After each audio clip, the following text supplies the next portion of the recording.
चुलबुली बहन विशाखा की शादी कुछ ही दिनों पहले कार्तिक नाम के एक लड़के से दुर्गापुर गांव में होती है। विशाखा अपने ससुराल में बहुत खुश होती है। एक बार विशाखा उदास बैठी होती है तो उसकी सास उसे आकर पूछती है, अरे बहू, तू इतनी शांत क्यों बैठी है? क्या हुआ बेटा? कुछ नहीं माँ जी, घर की याद आ रही थी। एक काम करना बेटा, अपनी छोटी बहन को बुला ले, तेरा मन भी लग जाएगा है? विशाखा ये सुनकर खुश हो जाती है और अपनी बहन शिखा को फोन करके बुला लेती है। शिखा विशाखा के ससुराल आ जाती है। ती, कैसी हो आप? अरे आ गई तू, मैं तो एकदम ठीक हो गई। शिखा पूरे परिवार से मिलती है। नमस्ते जीजू, कैसे हो आप? अरे बढ़िया बढ़िया, तुम बताओ। अरे कुछ नहीं जीजू। अरे आपकी शर्ट पर कॉकरोच है? कहाँ है? सॉरी जीजा जी। शिखा, आते ही तूने शैतानी शुरू कर दी, चल कमरे में। अगले दिन विशाखा रसोई में खाना बना रही होती है और तभी वहाँ शिखा आकर उसे पीछे से डरा देती है। विशाखा डर जाती है और शिखा हंस पड़ती है। तू पागल है क्या शिखा? अभी मेरे हाथ से सब्जी गिर जाती ना। अरे दी, आपको क्या हो गया है? शादी से पहले तो कितनी मस्ती करती थी और अब एकदम बोरिंग हो गई है आप। ऐसा कुछ नहीं है शिखा, वो तो शिखा, चूहा कहाँ है? दीदी दीदी दीदी दीदी, मुझे चूहे से बहुत डर लगता है। कहाँ है चूहा? देखा शिखा, मैं कुछ भी नहीं भूली, मस्ती करना भी नहीं। सच में दीदी, आपने तो डरा ही दिया था मुझे। दोनों बहनें आपस में बात कर रही होती है, तभी शिखा को एक आइडिया आता है। दी, क्यों ना आज हम इन सबको डराए? नहीं नहीं शिखा, ये मेरा ससुराल है, यहाँ लोग मजाक में नहीं लेंगे तुम्हारी बात को। अरे दी, तुम भी ना कितना सोचती हो। रात में जब सब सो रहे होते हैं कि अचानक से विशाखा की सास को पायल की आवाज सुनाई देती है।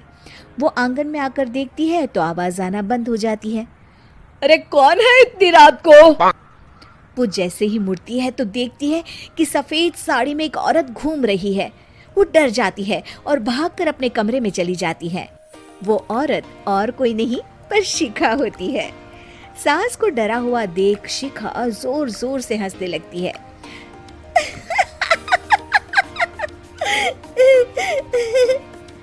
अगले दिन शिखा ये बात विशाखा को बताती है।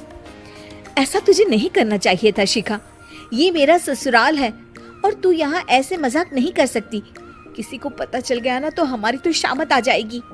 अरे कुछ नहीं होगा दी, मैं तो सोच रही हूँ कि आज अच्छे से मेकअप भी कर लूं तो और ज्यादा मजा आएगा। शिखा वहाँ से चली जाती है और विशाखा की सास ये सब सुन लेती है। ओह, तो ये सब शिखा का करा धरा है। रात में जब पूरा घर सो रहा होता है तो शिखा फिर से मेकअप करके आती है और पायल की आवाज फोन से बजाकर टहल रही होती है घर में। तभी उसके ससुर आ जाते हैं। शिखा जैसे ही उनको डराती है वो अचानक से गिर पड़ते हैं और बेहोश हो जाते हैं। शिखा ये देखकर डर जाती है। अरे अंकल जी, क्या हो गया आपको? दी, जीजू, जल्दी आओ। अंकल जी उठिए ना। सारे घर वाले वहाँ आ जाते हैं। अरे पापा, क्या हो गया आपको? क्या हुआ शिखा, ये बेहोश कैसे हो गए? अरे तूने डराया क्या इन्हें ये चुड़ैल जैसा मेकअप करके? हैं? आंटी जी, मैं तो बस मजाक कर रही थी, मुझे नहीं पता था कि अंकल इतना ज्यादा शॉक्ड हो जाएंगे। तुझे पता है ये दिल के मरीज हैं। हे भगवान, इन्हें तो दिल का दौरा पड़ गया है। शिखा घबरा जाती है। क्या दिल का दौरा? तेरी वजह से आज इनकी ये हालत है। इन्हें कुछ भी हुआ ना तो तू जेल जाएगी, समझी? शिखा रोने लगती है। नहीं नहीं आंटी जी, ऐसा मत बोलिए, अंकल को कुछ नहीं होगा। तभी ससुर को छींक आने वाली होती है। वो छींक रोकने की कोशिश करते हैं, लेकिन फिर भी उन्हें छींक आ जाती है और उनकी आंख खुल जाती है। अंकल, आप ठीक तो है ना अंकल? ससुर और सास हंसने लगते हैं। क्यों बेटा, सिर्फ तुम्हें ही मजाक करना आता है क्या? है तो क्या पापा बेहोश नहीं हुए थे? अरे नहीं नहीं, मैंने ही प्लान बनाया था ये। पर क्यों माँ? क्योंकि विशाखा को लगता है कि ये उसका ससुराल है, उन्हें ऐसी मजाक वाली बातें पसंद नहीं आएगी। पर उन्हें ये नहीं पता कि अगर ये दोनों बहनें शेर